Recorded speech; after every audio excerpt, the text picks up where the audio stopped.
কল্পনা করুন একটি দেশের হাতে ক্ষমতা আছে অন্য একটি দেশের কোটি কোটি কৃষকের ফসল একেবারে ডুবিয়ে দেওয়ার, আবার চাইলেই সে একই ক্ষমতা দিয়ে তাদের জমি একদম শুকিয়ে মরুভূমি বানিয়ে দিতে পারে। আর এই কাজটি করতে তার একটি গুলিও ছুঁতে হয় না, একটা সেনাও সীমান্ত পার করতে হয় না। শুধু একটি বাঁধের গেট খুললেই বন্যা, বন্ধ করলেই দুর্ভিক্ষ। ভয়ঙ্কর শোনাচ্ছে, তাই না? কিন্তু এটাই এখন বাস্তবতা ভারত আর পাকিস্তানের মাঝখানে। দুইটি দেশের হাতেই পারমাণবিক বোমা আছে। তারপরও বিশেষজ্ঞরা বলছে এই মুহূর্তে দুইটি দেশের মধ্যে যুদ্ধ লাগার সবচেয়ে বড় কারণ হয়ে দাঁড়াতে পারে পারমাণবিক অস্ত্র না, বরং একেবারে সাধারণ একটা জিনিস, পানি। হ্যাঁ, ঠিকই শুনছেন। ভারত পাকিস্তানের মধ্যে এখন যা চলছে সেটা সাধারণ কোনো সীমান্তর উত্তেজনা না। এবারের লড়াইটা একটি নদীকে ঘিরে, একটি চুক্তিকে ঘিরে, যেটা ৬ দশক ধরে দুইটা চিরশত্রু দেশকে সরাসরি যুদ্ধ থেকে বাঁচিয়ে রেখেছিল। সেই চুক্তি এখন কাগজে কলমে বেঁচে থাকলেও বাস্তবে কার্যত মৃত। আর পাকিস্তানের প্রতিরক্ষা মন্ত্রী নিজেই প্রকাশ্যে বলে দিয়েছেন, পানি যদি তাদের জাতীয় নিরাপত্তার প্রশ্ন হয়ে দাঁড়ায় তাহলে তারা যুদ্ধে যেতেও পিছপা হবে। তো আজকে দেখব কিভাবে একটি নদী, একটি পানি চুক্তি দুইটি পারমাণবিক শক্তিধর দেশকে একদম যুদ্ধের দাঁড়গড়ায় নিয়ে এসেছে। গল্পটা শুরু হয় ২০২৫ সালের এপ্রিলে। ভারত নিয়ন্ত্রিত কাশ্মীরের পহেলগামে একজন বন্দুকধারী পর্যটকদের উপর গুলি চালায়। প্রত্যক্ষদর্শীরা বলছে বন্দুকধারীরা ভিকটিমদের কাছে জিজ্ঞাসা করছিল তারা মুসলিম কিনা, আর যারা না বলেছে তাদেরকেই গুলি করা হয়েছে। ২৬ জন মানুষ মারা যায়, বেশিরভাগই হিন্দু পুরুষ। ভারত সরকার সরাসরি অভিযোগ তোলে পাকিস্তানের সমর্থিত জঙ্গিদের বিরুদ্ধে। পাকিস্তান পুরোপুরি অস্বীকার করে, কিন্তু ততক্ষণে ভারতের ভেতরে চাপ তৈরি হয়ে গেছে, একটা জবাব দিতে হবে। আর ভারত যে জবাব দিল সেটা ছিল ইতিহাসের প্রথমবারের মতো। ভারত ঘোষণা দেয় তারা সিন্ধু পানি চুক্তি স্থগিত করেছে। এই চুক্তি ২০২৬ সালে বিশ্বব্যাংকের মধ্যস্থতায় সই হয়েছিল, আর একে বলা হতো পৃথিবীর সবচেয়ে সফল পানি বন্টন চুক্তিদের একটি।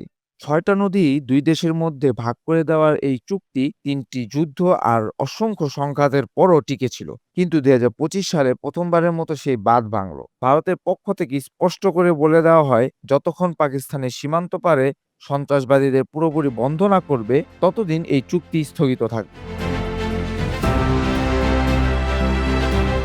এর কয়েকদিন পরেই ভারত চালালো অপারেশন সিন্দুর। পাকিস্তান আর পাকিস্তান নিয়ন্ত্রিত কাশ্মীরের ভেতরে একাধিক জায়গায় বিমান হামলা। পাল্টা জবাবে দুই দেশের সেনাবাহিনী সীমান্তে টানা গোলাগুলি চালায়। এই সংঘাত ছিল ২০১৯ সালের পর দুই দেশের মধ্যে সবচেয়ে গুরুতর সামরিক মুখোমুখি অবস্থান। শেষ পর্যন্ত মে মাসে যুক্তরাষ্ট্রের মধ্যস্থতায় একটি যুদ্ধবিরতি হয়, আর সেই যুদ্ধবিরতি এখনো টিকে আছে। কিন্তু আসল সমস্যাটা এখনো সমাধান হয়নি, বরং সেটা আরো গভীর হতে শুরু করে। কারণ পানি বন্ধ করে দেওয়ার মানে কূটনৈতিক শাস্তি না, এটি পাকিস্তানের কৃষির জন্য সরাসরি হুমকি। সিন্ধু নদীর অববাহিকায় যে ৩টি নদী পাকিস্তানের ভাগে পড়ে, চেনাব তার মধ্যে একটি। আর সেই চেনাব নদীর প্রবাহী এখন অস্বাভাবিক ওঠানামা দেখা যাচ্ছে। পাকিস্তান দাবি করছে ২০২৫ সালেই তারা দুইবার আর ২০২৬ সালের মে মাসে আরেকবার ভারতের কাছে লিখিত অভিযোগ জানিয়েছে।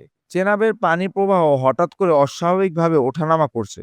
বিশেষজ্ঞরা বলছে ভারত যদি বাঁধের গেট খোলা বন্ধ করার সময়টা নিয়ন্ত্রণ করে তাহলে চাষের মৌসুমে হঠাৎ বন্যায় ফসল ডুবিয়ে দিতে পারে। আবার সেচের জরুরি সময়ে পানি আটকে রেখে পুরো ফসল নষ্ট করে দিতে পারে। মানে পানিটাকে সরাসরি অস্ত্র হিসেবে ব্যবহার করা যায়। আর সবচেয়ে ভয়ঙ্কর ব্যাপার হলো এটা ব্যবহার করতে কোনো গুলি ছোড়ার দরকার হয় না। এই জায়গা থেকেই পাকিস্তান প্রতিরক্ষা মন্ত্রী খাজা মোহাম্মদ আসিফ একটি বিস্ফোরক মন্তব্য করে। তিনি সরাসরি বলেন, যে মুহূর্তে তারা মনে করবে পানি তাদের জাতীয় নিরাপত্তার অংশ আর সেটা হুমকির মুখে পড়েছে, সেই মুহূর্তেই তারা ভারতের বিরুদ্ধে যুদ্ধে যাবে।